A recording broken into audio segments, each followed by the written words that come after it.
साथियों नमस्कार, कैसे हैं आप सब लोग। चेक बाउंस केस में लिमिटेशन क्या होगा केस को फाइल करने का, इसको लेकर के कई बार क्वेरीज आती है। तो मैंने सोचा भाई जो एक टॉपिक है इसको कवर किया जाए लेक्चर के अंदर। तो अपन चलते हैं directly on the board. Topic जो है बहुत प्रैक्टिकल है, एक नोटबुक जो है लेके बैठो। देखो डिफेंस के पास कई पॉइंट्स हैं, पर कोई पॉइंट आपको जीत दिलवा दे इसका पता नहीं है, इसलिए बहुत ज़रूरी है हर एक पॉइंट पे काम करना। जितना मजबूत काम करोगे फाइल पे, जितना आपका इफर्ट होगा प्रोबलाइजिंग, उतना ही फायदा आप ले जाओगे। क्लियर है बात है, इसलिए ना घबराएंगे ना रोएंगे ना इमोशनल होंगे। लीगल फाइट है, लड़ेंगे लीगल तरीके से। क्लियर है। Directly we are moving on the screen, फटाफट आ जाओ और एक नोटबुक जो है साथ में लेके आना। We are moving. तो भाई चेक बाउंस केस जो है ना, इसमें बहुत बड़ा महत्व है लिमिटेशन का। अब क्या है लिमिटेशन कि चेक जो है आपको सबमिट करना है बैंक में with in 3 months of its validity. अब ये डेट जो है कैसे कंफर्म होगी अपने को, चेक पर डेट है मान लीजिए 1/1/2026, तो इससे 3 महीने के अंदर अंदर आप चेक को जो है पेश कर पाएंगे। इसके बाद अगर पेश करेंगे चेक जो है बाउंस नहीं होगा, चेक क्या हो जाएगा, स्टेल। तो वहाँ पर सिविल सूट जो है फाइल करना पड़ेगा आपको, वहाँ पर चेक बाउंस का केस जो है लाई नहीं करेगा। ये लिख लो आप। तो पहला जो पॉइंट है लिमिटेशन का वो है चेक सबमिशन की डेट। ये नियम है फंडामेंटल से, वो आपको लिखवा रहा हूँ मैं।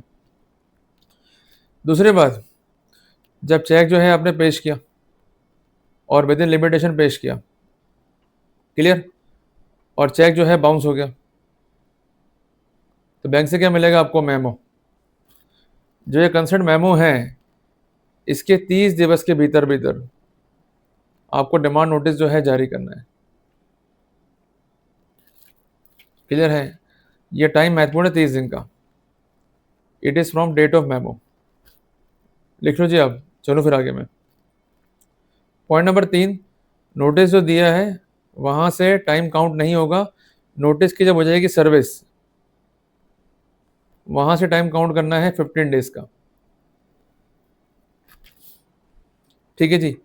अगर 15 डेज के भीतर भीतर पेमेंट नहीं होता है, now we are having the cause of action, और उसके फिर 30 दिन के भीतर भीतर हमें जो है कंप्लेंट दाखिल करनी है। ये सीक्वेंस जो है भूल मत जाना। कई बार आप लोग गलतियां करते हो कि कंप्लेंट जो है फाइल करते हो इन द प्री मैच्योर वे, या कॉज ऑफ एक्शन के बियॉन्ड जाकर के लिए आप जो है केस फाइल करते हो, दिक्कत हो जाएगी। और ये जो गलतियां हैं, it might result in failure of case. और इम्पॉर्टेंट जो है सेक्शन है 138, 94, 142 ऑफ NI एक्ट। और एक बात ध्यान रखना कि अगर चेक जो है जारी किया है कंपनी ने, तो नोटिस कंपनी को जाएगा ही जाएगा, नहीं दिया नोटिस कंपनी को मारे जाओगे। सेक्शन है 141 ऑफ NI एक्ट। इसके अलावा जो कंपनी के डायरेक्टर्स हैं उनको भी जो है पक्ष का बनाना पड़ेगा, नहीं बनाओगे तो केस जो है खराब हो जाएगा। तो ये मोटे मोटे जानकारी जो मैंने दे दी आपको, अब आता हूँ एग्जाम्पल के साथ समझाने आपको। मान लीजिए चेक का जो डेट है ये है 1/1/26। क्लियर। चेक जो है प्रेजेंट किया बैंक में 5 फरवरी 26 को।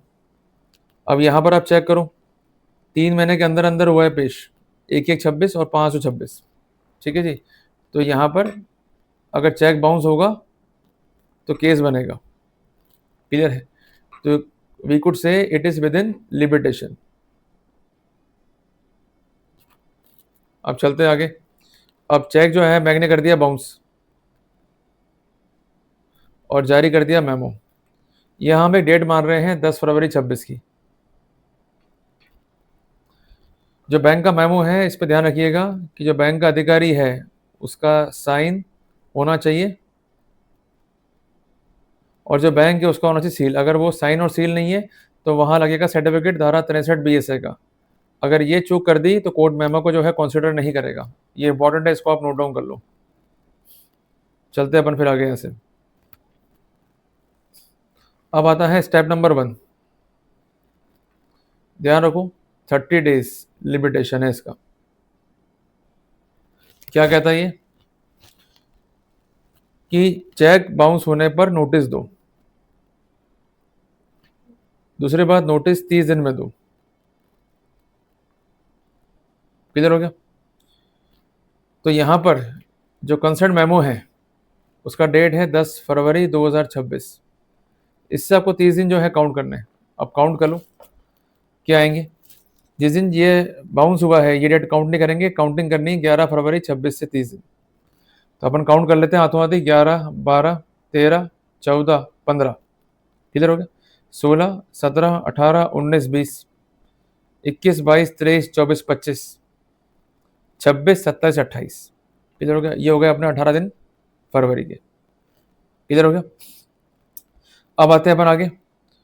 1, 2, 3, 4, 5, 6, 7, 8, 9, 10, 11, 12 और 12 दिन अपने हो गए मार्च के। क्लियर है। तो लास्ट डेट क्या है नोटिस इशू करने की? 12 मार्च 2026। तो इसका मतलब जो भी नोटिस जारी होना है ये 12 मार्च से पहले इशू हो जाना चाहिए। अब यहाँ हम एग्जांपल लेंगे। सपोज करते हैं नोटिस जो है जारी कर दिया परिवादी ने 5 मार्च 26 को, तो ये क्या हो गया? With in limitation. क्लियर। अब चलते हैं अपन आगे। अब नोटिस दिया है इसका क्या होगा? सर्विस। क्लियर है। और सर्विस से वेट करना है 15 डेज का। ये नियम है, इसको आप नोट कर लो। सपोज नोटिस दिया 5 मार्च को, ये नोटिस सर्व हुआ है 10 मार्च 26 को। अब यहां पर टाइम कब तक का इनके पास में? 15 डेज का। वो कहां से काउंट होंगे? 11 मार्च से। निकालते हैं अपन 15 डेज।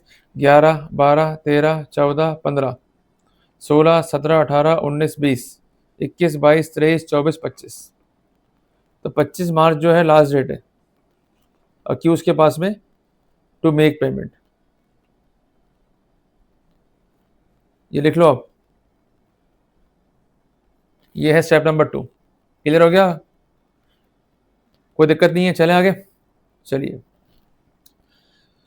अब पेमेंट नहीं हुआ, जो कॉज ऑफ एक्शन है वो कहां से अराइज होगा? 26 मार्च 26 से। 25 मार्च काउंट नहीं करनी है, 26 मार्च जो है काउंट करनी है अपने को। क्लियर है। अब कॉज ऑफ एक्शन का नियम क्या है कि 30 दिन में कंप्लेंट जो है फाइल करनी है फ्रॉम कॉज ऑफ एक्शन। तो कंप्लेंट जो है फाइल करनी है 30 डेज के अंदर। और ये कॉज ऑफ एक्शन शुरू कहां से होगा? 26 मार्च से। अब काउंट कर लेते हैं अपन। लास्ट डेट क्या आती है? 26, 27, 28, 29, 30, 31। क्लियर है। 6 दिन तो हो गए मार्च में। अब आते हैं अप्रैल में। 1, 2, 3, 4, 5, 6, 7, 8, 9, 10, 11, 12, 13, 14, 15, 16, 17, 18, 19, 20, 21, 22, 23, 24। 24 अप्रैल जो है लास्ट डेट है यहाँ पर। क्लियर है। क्योंकि 6 दिन तो हो गए यहाँ पर और 24 दिन जो है अप्रैल के हो गए। क्लियर हो गया। अगर 24 तारीख तक कंप्लेंट फाइल नहीं होगी तो जो अपोजिट पार्टी है या जो अक्यूज है he could raise objection on limitation. ये आप जो है नोट डाउन कर लो। क्लियर है। तो इसलिए जब भी हम केस को देखें तो सबसे पहले देखो कि जो चेक बाउंस हुआ है उसकी डेट क्या है। नंबर 2, जो मेमो है इससे हम कंफर्म करेंगे इसको नोटिस जो है कब दिया गया है। चौथी बात, जो नोटिस है वो सर्व कब हुआ है। पांचवी बात, कॉज ऑफ एक्शन को कब से काउंट किया है परिवादी ने। जहां पे डिफेक्ट मिलेगा 100% we will have the benefit. और इस सब्जेक्ट पे जजमेंट भी है ऑनरेबल हाई कोर्ट का।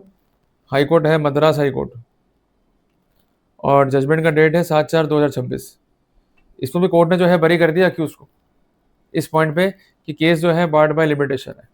क्लियर है कि लेटर स्टेज पे जो है ये केस पेश हुआ है और डिले जो है कोर्ट ने कंट्रोल नहीं करी है और ना ही कोर्ट से ऐसी कोई प्रार्थना है। तो मिल गया ना बेनिफिट। इसलिए कह रहा हूँ कि मामला जो है टेक्निकल है, इसलिए तरीके से केस को लड़ लो तो फायदा जो है आपको मिल जाएगा। तो देखा ना कितना आसान है। इसलिए भाई थोड़ी सी मेहनत तो करनी पड़ेगी। अगर नहीं करोगे तो फायदा नहीं मिलेगा और कर लोगे तो फायदा ले जाओगे। देखो अक्सर गलतियां करता है परिवादी, या तो फैट को छुपा लेगा, या फैट्स कंप्रेस कर लेगा, या वो गलतियां करेगा लिमिटेशन पे। जहां वो गलती करे हम जो है फायदा लेंगे। पर अप्रोच हमारी कैसी होनी चाहिए? Legal and logical, do not be emotional. इसलिए फाइट करो, फाइल को रिव्यू करो, गलतियां पकड़ो, उतना ही फायदा जो है आपको मिल जाएगा। जल्दी मिलेंगे एक नए टॉपिक के साथ।